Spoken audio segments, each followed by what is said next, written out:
What is up, family? We have part 2, partie 2 de Le Roi sans Louis. Et on continue. Very interesting so far. It's 11 ans, basically.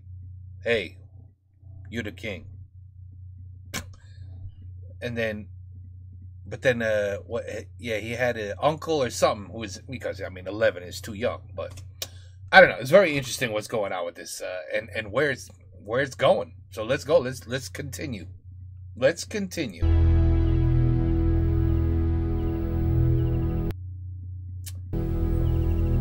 Okay.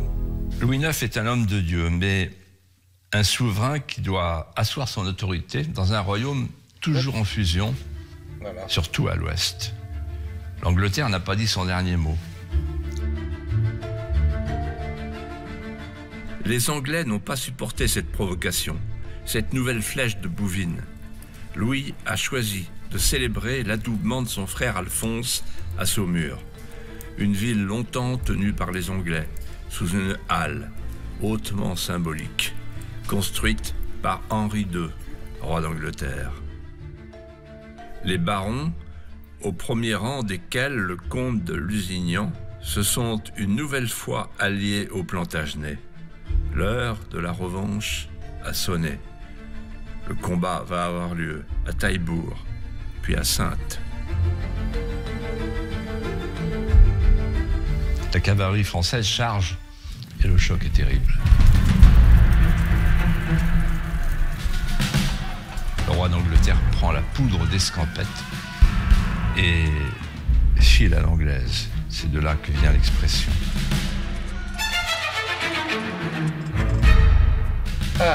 Honteux, Lusignan et sa femme viennent se soumettre au roi.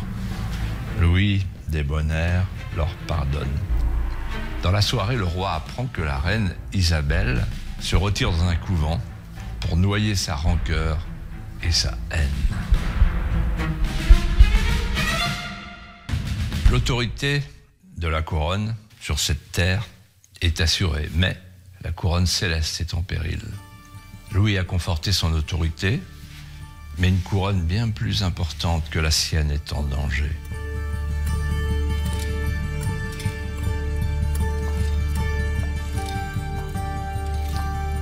Sire, l'Empire byzantin ne tient plus qu'à un fil, celui de la chrétienté, déclare devant lui l'empereur byzantin Baudouin II, suppliant. Au lieu de vous répandre en gémissements, pourquoi ne pas lever une armée, Baudouin? Lui répond Saint-Louis, je n'en ai plus les moyens. Son trésor est vide. Il avait mis en gage auprès des nobles vénitiens quelques dépouilles. Mais de quelles dépouilles parlez-vous? De la couronne d'épines. Cette annonce laisse un blanc glacial. Sacrilège. La couronne d'épines va être vendue, le temps presse. Louis refuse que cette couronne d'épines se transforme en objet de commerce. Il veut absolument l'intercepter. Alors il faut trouver un accord, et on trouve un accord. Le roi Louis fera un don à Byzance, et en échange, il récupère la couronne. Quelques mois plus tard, le 10 août 1239, à 5 lieues de Sens, Louis retrouve les envoyés royaux, gardiens du coffre scellé par les sceaux des barons byzantins. Louis, d'un geste solennel, ouvre la cassette d'or. Instant de silence solennel face à ce trésor inestimable. Dans le cœur de Louis, déjà, s'entrelacent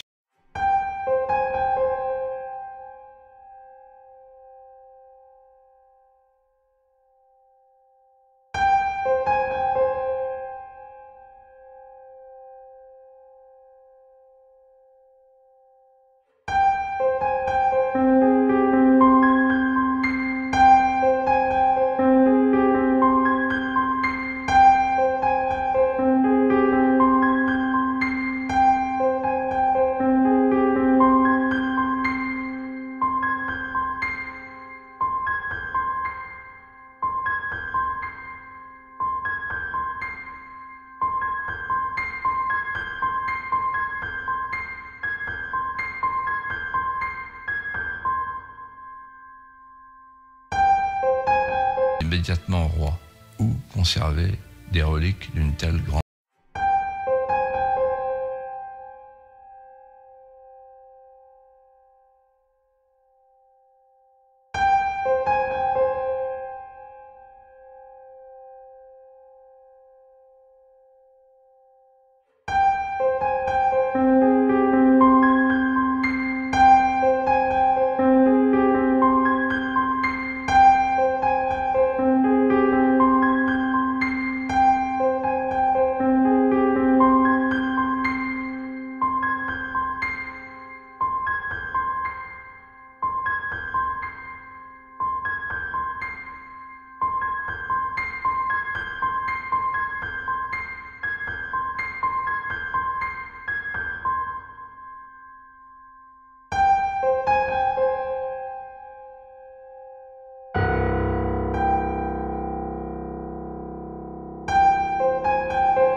Ensuite, le reliquaire est consacré.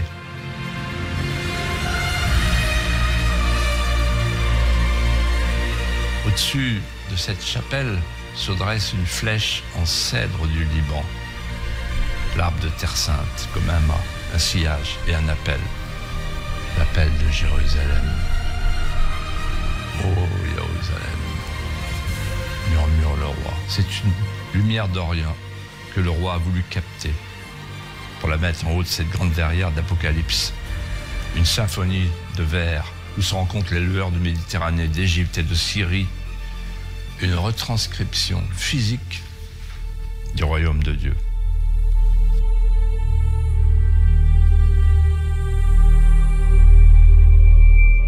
It's unbelievable that man made that.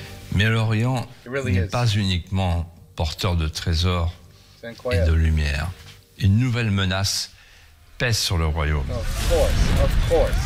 Des hordes d'hommes venant d'Asie, montés sur des petits chevaux, déferlent sur l'Europe. On les dit descendants des sorcières chinoises et des démons du désert. On n'y connaît pas bien. On sait simplement que le fléau est incarné par son chef, le fameux Gengis Khan. Cracovie, Breslau, Neustadt sont déjà tombés. Le royaume de France a peur, nourri des légendes qui entourent ce peuple venu des steppes. Un événement va modifier la donne. La mort subite du grand Khan, blessé mortellement, selon la légende, par une flèche. Sa mort sonne le glas des conquêtes sanguinaires et impitoyables du chef mongol. Une menace en moins qui permet à Louis de tourner délibérément son regard vers l'Orient.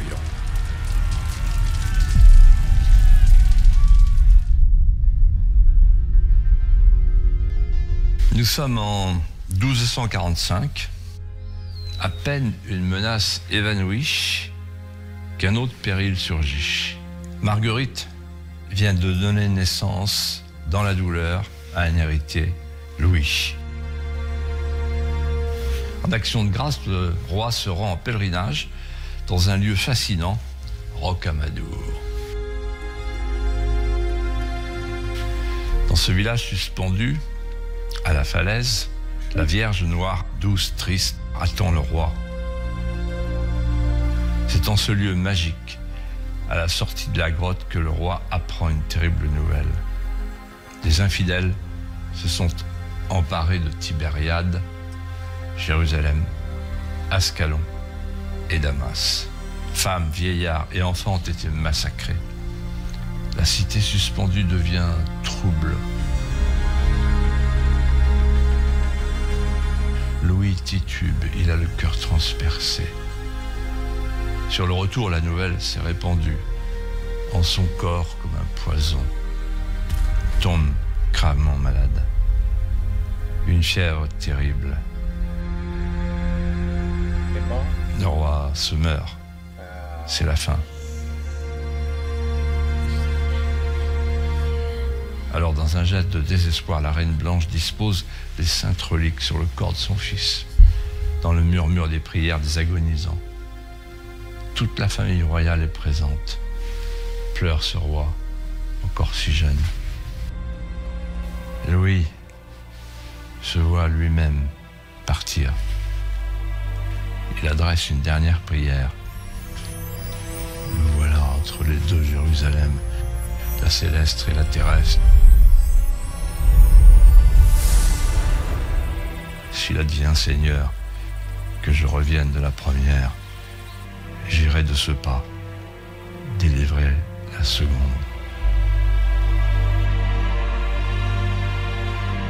Et le miracle se produit. La main droite du roi tressaille.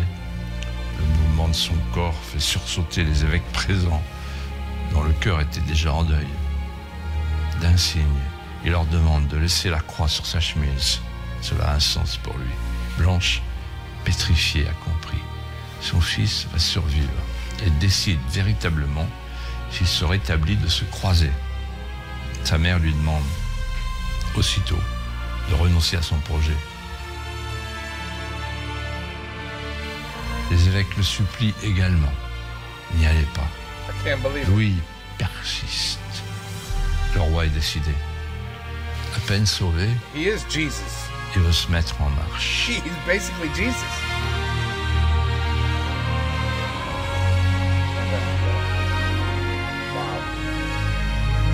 La chrétienté crie au secours, mais un homme reste à convaincre.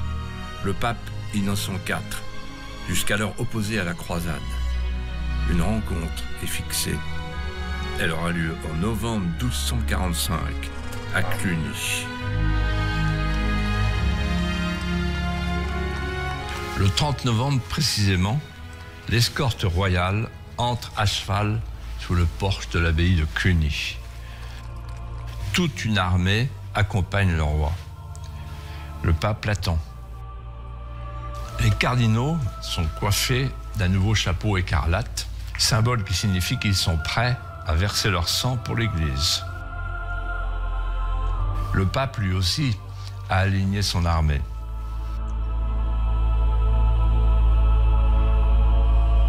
Mais Louis obtient une chose, celle qu'il était venu chercher. L'autorisation du Saint-Père à partir en Terre Sainte et à se croiser.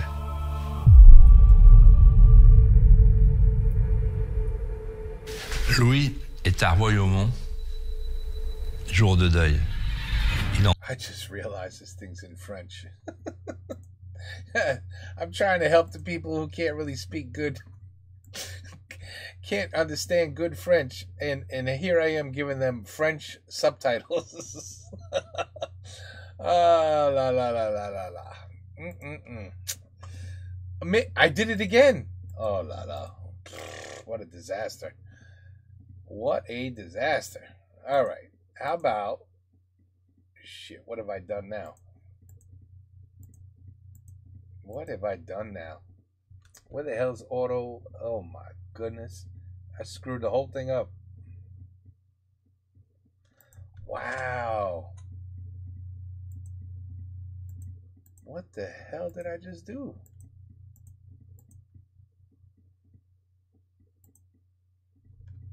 Wow.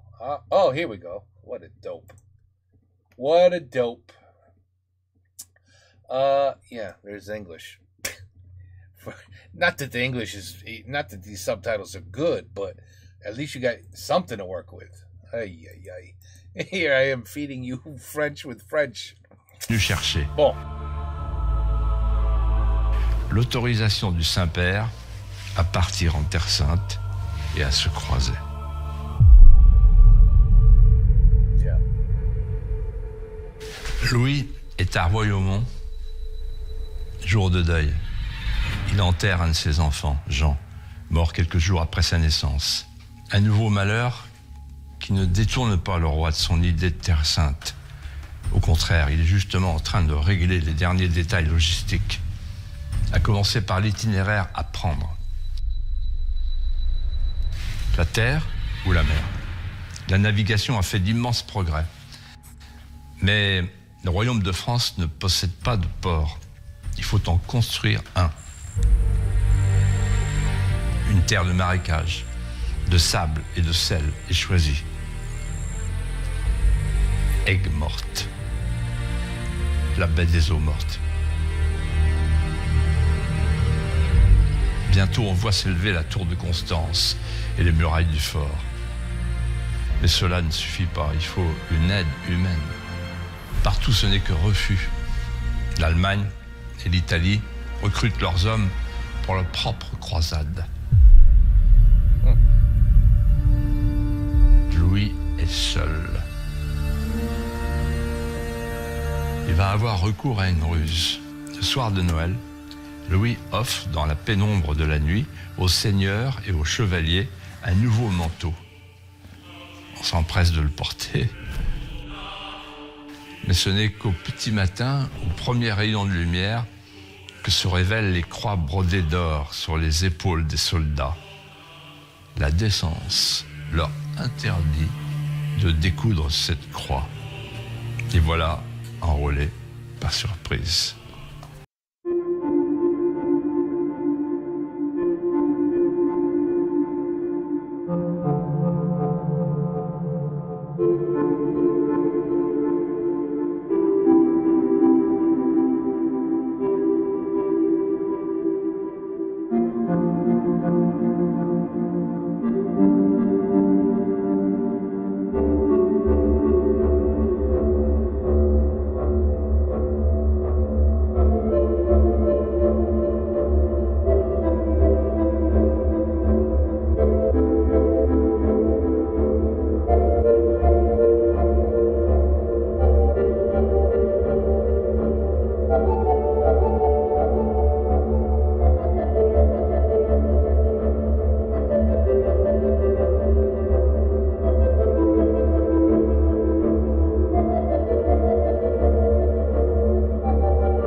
Rough days, man. Back then was rough. 25 000 hommes et 8 000 chevaux.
Le point d'arrivée secret.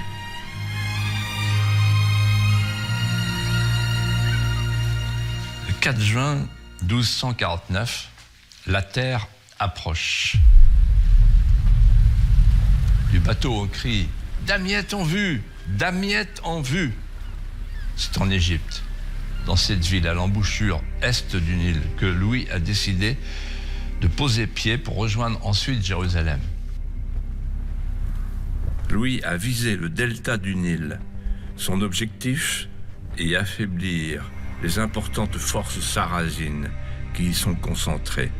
Suivant le Nil, il foncera ensuite vers le Caire, puis Jérusalem.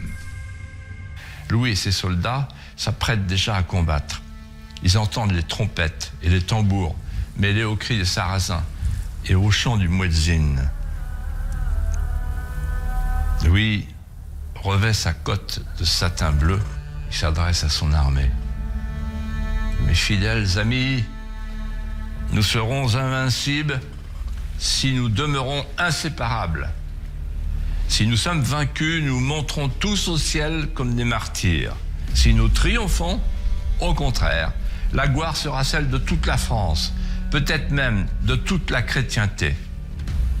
Louis ne veut pas attendre, il est prêt à l'affrontement, mais 2/3 de la flotte, dispersée par le voyage, ne sont pas encore arrivés.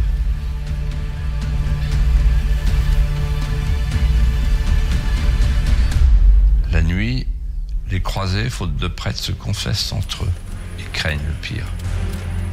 Au point du jour, l'armée embarque dans des barques à fond plat. L'oriflamme se dresse fièrement. Dès le débarquement, c'est le choc. Les troupes d'infidèles les attendent et ripostent. Les archers sarrasins répondent aux arbalétriers. Certains écuyers pressés, alourdis par leur cotte de laine imprégnée d'eau, s'affaissent, trop chargés, et ils se noient. Sur le sable, Louis et ses frères, entourés de courageux barons et de leurs chevaliers, crient « Montjoie, Saint-Denis !»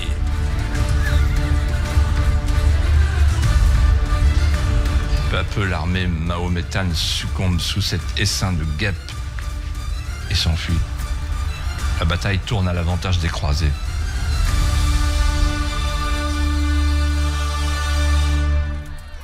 Sur la plage, les tentes sont dressées.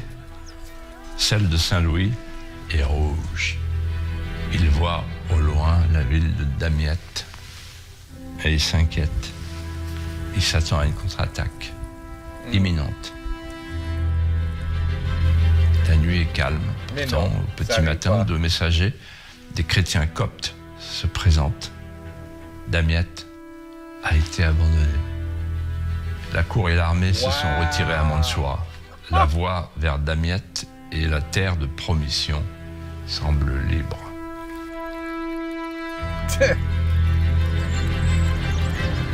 L'Égypte, il faut le savoir, est la clé de la Terre Sainte. Damiette, c'est la porte de l'Égypte. La nouvelle paraît difficile à croire, digne d'un conte des 1001 nuits. Pourtant, Damiette se dresse, libre de toute occupation. Ce n'est pas avec l'appareil du guerrier que Louis entre dans la ville, mais sous l'apparence du pèlerin. Une tenue simple pour remercier le ciel de lui avoir livré cette ville sans combattre. La vie s'organise peu à peu à Damiette. Juin arrive avec les terribles chaleurs. It's global warming already in 1200. Seul le Nil rafraîchit et permet aux soldats de boire en quantité suffisante. Les températures freinent Louis dans son appétit de conquête. Il faudrait avancer vers Jérusalem. La Providence est avec lui. Les renforts arrivent. Chevaliers de Palestine, de Grèce et même des Anglais. Le 24 octobre, Alphonse, le frère du roi, est aperçu avec l'arrière-ban venu de France.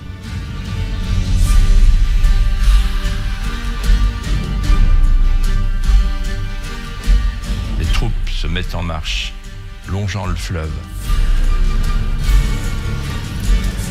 Cet interminable Nil.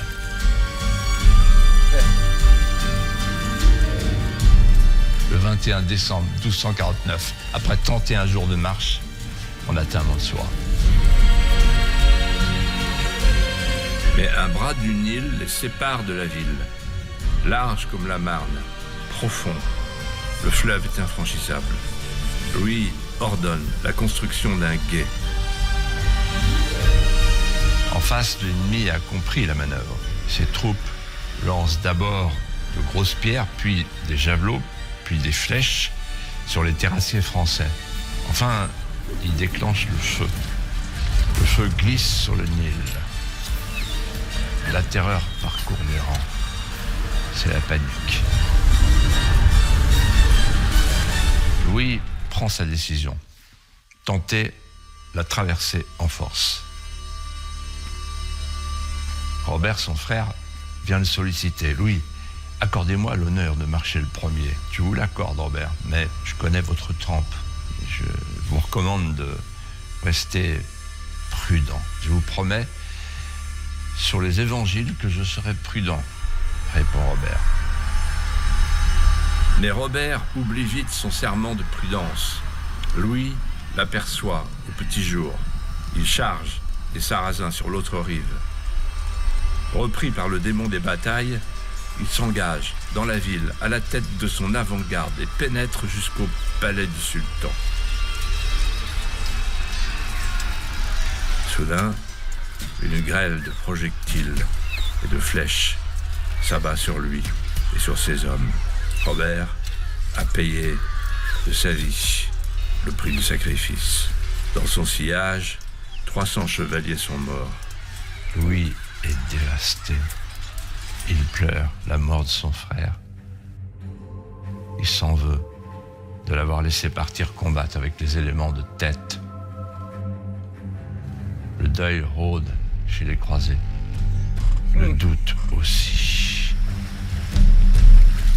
Après une nuit de deuil, Louis franchit à son tour dès l'aube le fleuve. La grande bataille de Mansoura commence. Ce n'est plus qu'un choc de masse et d'épée. Louis frappe au milieu de la mêlée. Il se bat avec ses frères d'armes, il donne l'exemple. Une pluie de flèches s'abat. Les chevaux tombent transpercés, criblés. Le Nil se couvre de lances et de boucliers ensanglantés, emportés à la dérive. À 3 heures de l'après-midi, le destin hésite. Les Sarrasins se retirent. Louis et ses hommes ont pris le dessus, mais à quel prix?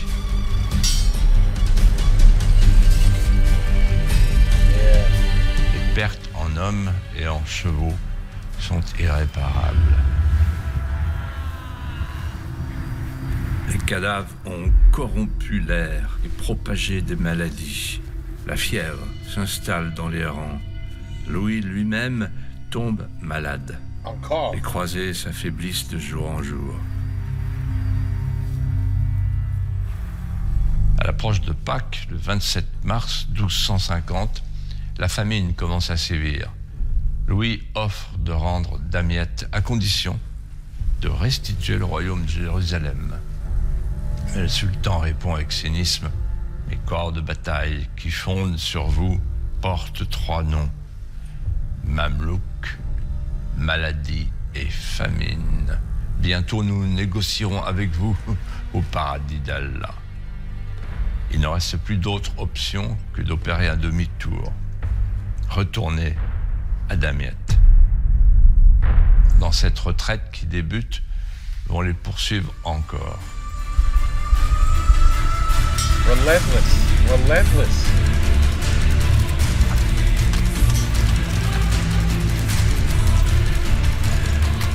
L'état du roi l'oblige à s'arrêter dans le village de Miné Abou Abdallah. On le défend vaillamment contre les Mamelouks. Mais un huissier qui a perdu la raison crie à tort et à travers que le roi a donné l'ordre de se rendre. Des croisés surpris lâchent leurs armes. Leur crédulité va les perdre. Alors le roi